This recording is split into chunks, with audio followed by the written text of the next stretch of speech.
Estamos en tertulia, hoy es jueves 27 de agosto de 2020, nos acompañan la economista Melissa Freiría, hoy invitada, además Martín Couto, Daniel Superviel y Esteban Valetti.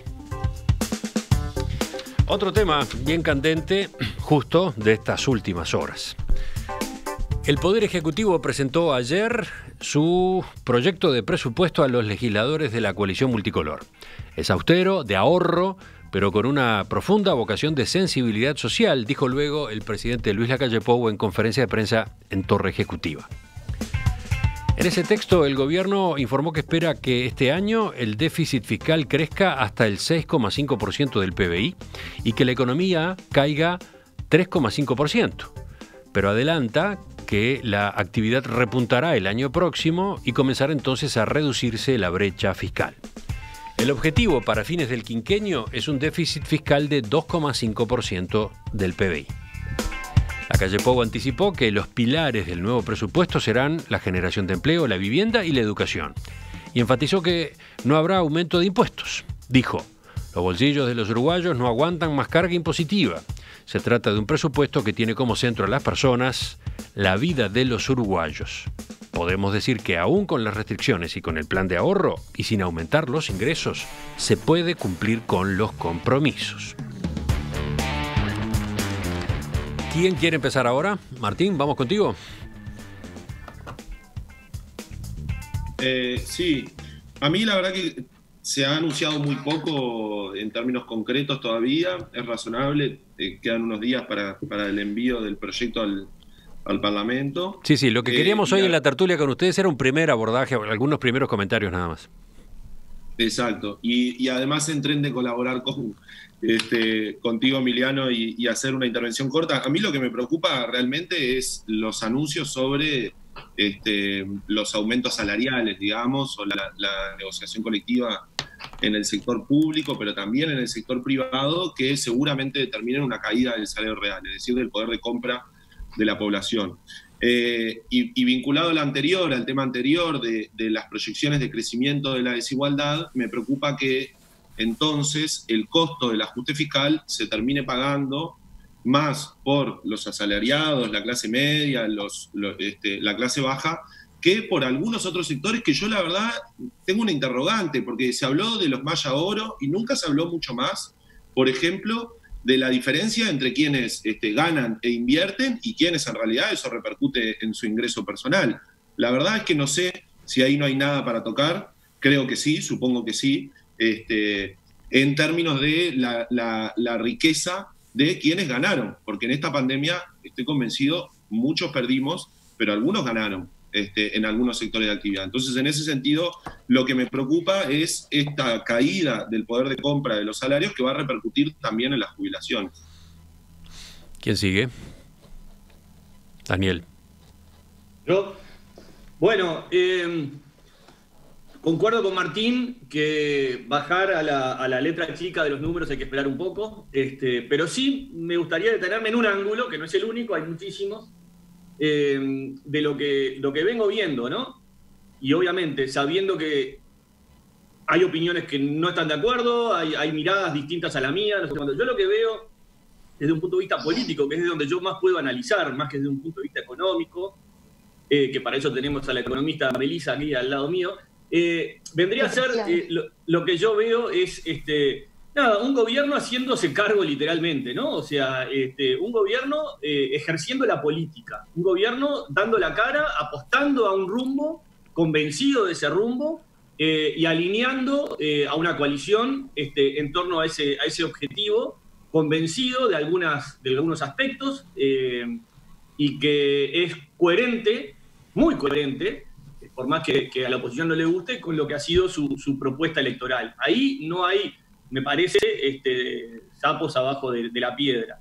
Es un gobierno que propone un presupuesto austero, propone reducir el déficit fiscal, propone ajustar los gastos superfluos que en todos los ministerios existían, y hacia allí va, apostando a una generación de empleo importante, apostando a la reactivación de la vivienda y apostando a una austeridad importante sin perder la vista en la sensibilidad social, esa que tiene un rumbo diferente al que le gustaría a Martín. Ahí está el debate, en buena medida, ¿no? Dice, Daniel, te cito por ejemplo uno de los mensajes que llegan desde la audiencia. Roberto señala, voluntarismo al cubo. Bajar el déficit a 2,5% del PBI es una tarea que va a dejar a muchos por el camino. Y bueno, habrá que ver. Este gobierno está eligiendo el camino difícil, pero el camino que está convencido que es bueno para el Uruguay. Y para mí, solo por eso, más allá que esté de acuerdo por, merece mi respeto. Esteban. Bueno, el gobierno, a diferencia de lo que permanentemente le critica la oposición, está siendo absolutamente coherente. Lo que no quiere decir que yo esté de acuerdo con eso, ¿no? Es decir, es su coherencia que implica una definición sobre determinadas cosas. Para mi presentación, mucho adjetivo y poco número, ¿no? Es decir, yo necesito ver los números, cómo se distribuye, el presupuesto es una gigantesca bolsa dentro de lo cual cabe todo y hay que desmenuzarla para analizar la tendencia fundamental. Por lo tanto, yo para opinar voy a estudiar las cifras de cómo se distribuye el presupuesto y no los adjetivos que el gobierno le atribuye al presupuesto. Lo que sí que quiero decir es que en la intervención del gobierno hay una contradicción con el problema anterior, clara como una casa. Es decir, ¿cómo es que van a tener un déficit fiscal al final de este año del 6,5% si invirtieron más del 0,7% de gastos extras en la pandemia? Es imposible. Es decir, ni siquiera va para el 1,4, porque si hubieran gastado ese 1,4, estaríamos cerca, superaríamos la cifra que dieron. Así que sería bueno que en materia de números, que no es tarea solo de economistas y de oficinas especializadas, sino de simplemente la capacidad de razonamiento de cualquier ser humano, sean coherentes.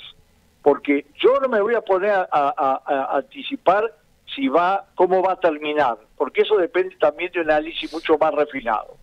Pero sí voy a decir que la presentación del presupuesto en cuanto a los déficits previstos coinciden con los datos de la CEPAL absoluta y CEPAL, BID y el propio gobierno, que los hizo bien, como lo hace siempre bien el Estado uruguayo. Yo no me voy a poner cuando no me conviene a criticar la cifra del Instituto Nacional de Estadística. Los hizo bien. Y en este caso también los hizo bien.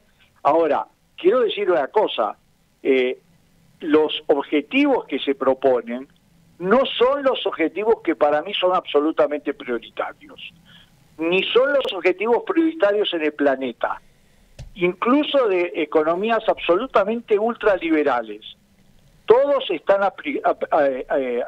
aprobando proyectos y presupuestos donde no hay ninguna milagro posible que para salir de la situación en que estamos todos, porque estamos todos, va a hacer falta un gran esfuerzo fiscal de parte de los estados, como lo fue en el 29, como fue en el 8, como fue con la crisis financiera que la puso la plata los estados y si la gastaron los banqueros. Bueno, yo creo que en esta oportunidad es probable que logren violar todas las normas acumuladas de varias décadas y centenas y siglos de economía. Si no hay un empuje especial que no tiene que ver con las promesas electorales, porque las promesas electorales eran en otro mundo, en otro país, yo creo que no se van a poder cumplir. Y no se van a poder cumplir en dos posibilidades. O no se cumplen en la cifra del déficit, que para mí no es el dato supremo impuesto por el Olimpo, y tampoco si no se cumple por ese lado, no se van a cumplir desde el punto de vista del Estado social, del Estado económico, del conjunto de la sociedad uruguaya, porque la plata no florece, hay que producirla. Y ahora sí, la cuarta intervención, la de Melissa. Bien, para mí primero la presentación de ayer fue bastante esperable, no me parece que haya sorpresas en los primeros lineamientos que se comentaron del presupuesto. Creo que viene en consonancia con lo que ya se había anunciado desde la campaña de las internas, la calle Pou, después en la campaña en octubre, y me parece que un poco el presupuesto va en esa línea. Las prioridades que se dieron ¿Se dio una meta para el déficit fiscal al final del periodo? Sí, pero las prioridades fueron muy claras, que fueron la generación de empleo, que fue la educación como fuente generadora de oportunidades y la vivienda. Esos fueron los 3 ejes que nombraron como prioridades en el presupuesto. Después, si hubo otra cosa, yo no la escuché, al menos ayer en la conferencia de prensa. Y hay algo que quiero resaltar, que me parece que está intentando hacer el gobierno desde este primer anuncio, bueno, con esta coherencia que les decía, que es el mostrar confianza en un plan. ¿Y por qué me parece importante? Porque además de la propia incertidumbre que normalmente existe a la hora de hacer un presupuesto quinquenal, está la incertidumbre de lo que es esta pandemia mundial y que se está haciendo un presupuesto en el medio de esta crisis, y me parece que mostrar confianza en el plan que se delineó desde un principio es importante, no solamente por los inversores externos, sino también para la población. Entonces, me parece que ese es un aspecto que ha estado soslayado en el medio de la presentación del presupuesto, y que creo que se intenta también que sea relevante el tema de generar una confianza. Y después, respecto al déficit fiscal, a las proyecciones, creo que son optimistas dentro de lo factible. No me parece nada disparatado el plan que se puso sobre la mesa respecto al déficit fiscal. Los números están empezando a indicar que el año que viene se espera una recuperación donde podemos finalizar el año con un empate, digamos, por llamarlo de una manera, a los números prepandemia. Y después lo que propone el gobierno, que de nuevo no es ninguna sorpresa, es un ajuste muy gradual y que terminaría el periodo con un 2,5 de déficit. Me parece que sí es un escenario optimista, pero es acorde a lo que hoy en día se puede empezar a proyectar. Hoy Búsqueda cita a una fuente del gobierno, del equipo económico, que dice: habrá en general una eliminación de gastos innecesarios en todos los incisos. A algunos se le dará un presupuesto por encima de la línea de base general en función de prioridades y determinados programas que parecen buenos. En esa categoría estarán educación, seguridad y vivienda. El gasto innecesario, el despilfarro detectado, es una locura, dice ese informante, y luego agrega: de hecho, contando la administración central, las empresas públicas y los organismos del artículo 220, el ahorro será bien grande, graficó esa fuente. Martín. Sí, no, que muestren los números, porque la verdad es que hablan de despilfarro, de gasto superfluo, pero después hablan de lo bien que ha gastado en Uruguay para generar, por ejemplo, seguir aumentando el estado de bienestar, y la verdad es que después las cosas concretas son café o una revista del Ministerio de Economía, que la verdad es que podemos discutir si eso es necesario o no. Ahora, van a estar las auditorías arriba de la mesa, ¿no? Hoy en Búsqueda se anticipa eso, ¿no? Al mismo tiempo que en el Parlamento se esté discutiendo el proyecto de presupuesto, el gobierno empezará a mostrar los resultados de las primeras auditorías, estas que se vienen realizando en distintos ministerios y dependencias públicas. Esto va a formar parte del debate, va a estar para argumentar los recortes de gasto que se propongan, dice ese informante. Y ojalá, la verdad es que los recortes sean en gastos superfluos o gastos que no necesitamos. Yo la verdad es que lo que deseo es que no se recorte donde pareciera que el gobierno estaba mirando. Quien empezó a cuestionar el presupuesto de la Universidad de la República fue el gobierno. Entonces, la verdad es que no sé qué vendrá en la ley de presupuesto sobre la Universidad de la República, pero hasta ahora las señales que dieron es que no es prioridad. Y lo mismo con la ANEP, en donde se plantea, por ahora, un aumento solo del 3%. Yo creo que no es el camino difícil el que eligieron, porque recortar salarios no es el camino más difícil, al contrario. Y, por ejemplo, los impuestos que ya los aumentaron, fue la primera promesa incumplida, aumentaron el impuesto más fácil de cobrar, que es el IVA, pero el más injusto. Entonces, yo la verdad que no creo que acá haya un camino que sea el más difícil, porque creo que hay otras cosas donde se podría, por lo menos, analizar y que el gobierno ni siquiera está mirando. Daniel. Nada, yo creo que concuerdo nuevamente con Esteban y Martín. Para hablar con más autoridad hay que saber más los números y abrir el presupuesto ministerio por ministerio. No obstante lo cual, insisto en este aspecto.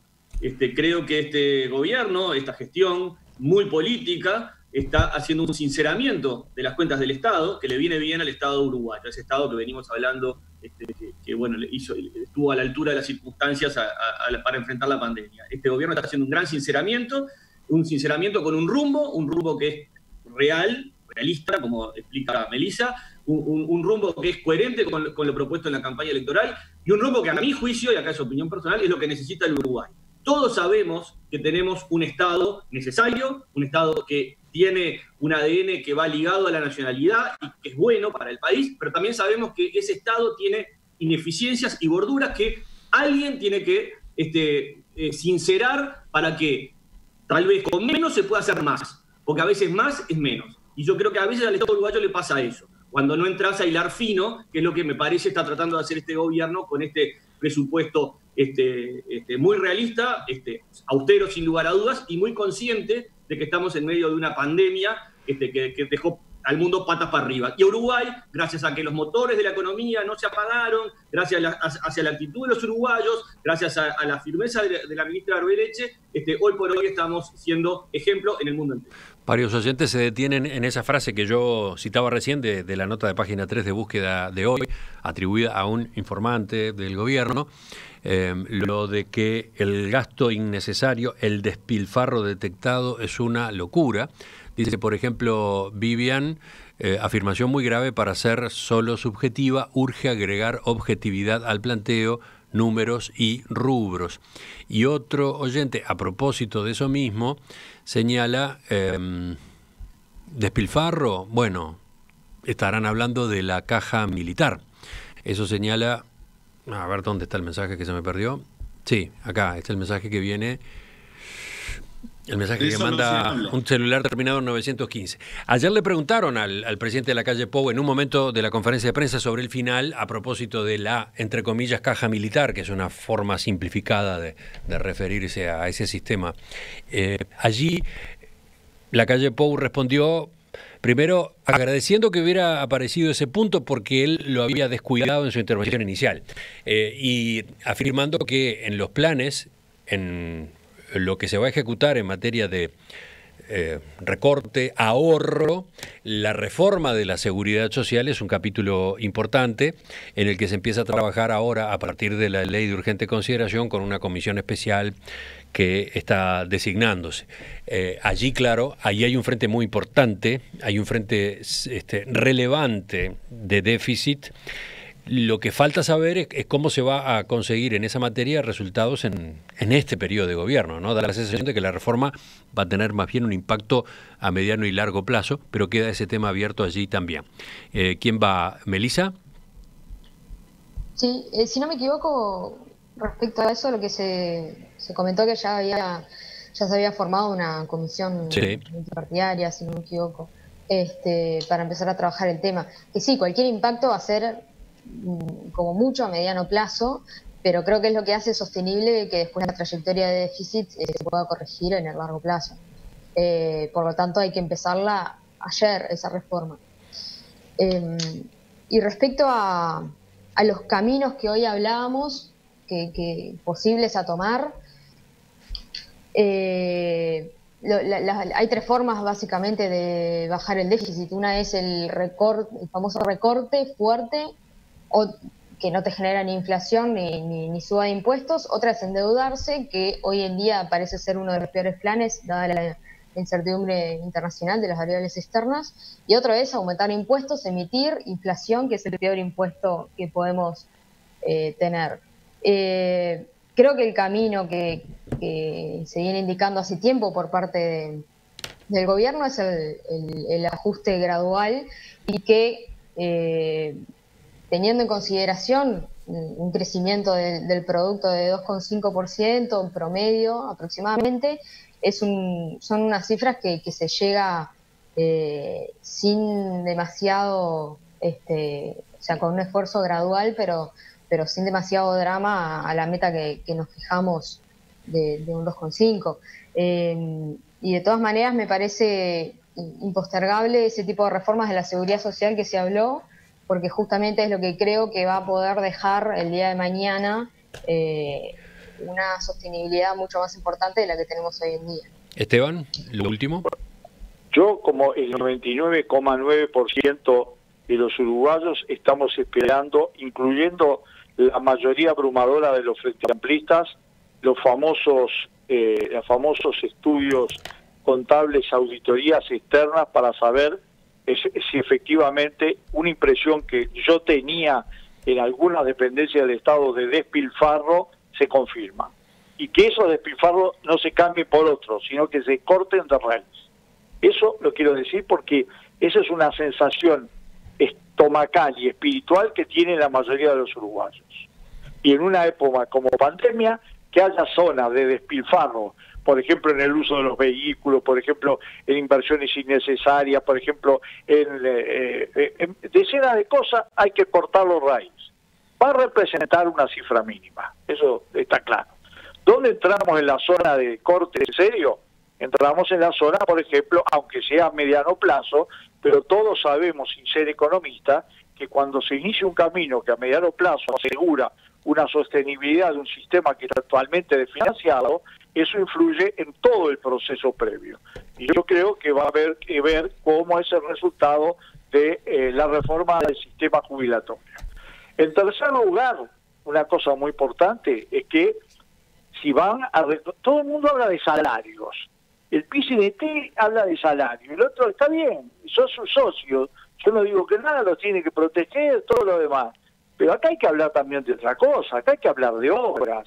Acá hay que hablar de cosas que ayuden a las empresas públicas y privadas a dar empleo. Acá hay que hablar de desarrollo sustentable socialmente y ambientalmente. Acá hay que hablar de cosas que tienen que ver con que no vamos a salir arañando para volver al pasado. Eso no se va a dar. Va a haber países como algunos que han decidido invertir en Europa 850.000 millones de dólares, es decir, no sé, 15 veces el PBI de Uruguay para asistir a los países en dificultades, y los que no lo van a invertir. Y después, cuando los resultados se vean en el plano social, en el plano educativo, en el plano de la inversión de investigación, en todo eso, en el plano de la infraestructura, yo quiero pensar, no quiero ni pensar, me pongo a temblar lo que pasaría si no tuviéramos la obra de UPM y del fondo y del ferrocarril central, el puerto, las plantaciones, los caminos, la energía, etcétera, etcétera. Estaríamos ahogados. No, tenemos una gran obra. En este país, para venir a invertir, hay que encontrar obras porque no las hay. Hay que encontrar proyectos porque no los hay, son pequeños proyectos. Y la clave es que el Uruguay está en condiciones, por lo bien que se movió con la pandemia, mérito del gobierno, de la sociedad uruguaya, y ojo, la sociedad uruguaya no en todo el sentido, también los que pusieron plata para el fondo del coronavirus y los que llevaron alimentos a las canastas y a las ollas populares, porque eso no lo dice nadie, pero las canastas populares y las ollas populares no cayó del cielo, no vino un santo a traernos su aporte a la sensibilidad uruguaya. Vamos cerrando por acá. Dos mensajes desde la audiencia para cerrar. Uno, Albérico advierte que el Frente Amplio insiste ahora con que hay que modificar la caja militar, aparecen los reclamos, pero durante su periodo de gobierno de 15 años no se hizo nada en esa materia. Lo otro, a propósito de auditorías, hay varios mensajes que insisten en que está muy bien, pero que también hay que realizarlas en todas las intendencias, en particular en las intendencias del interior.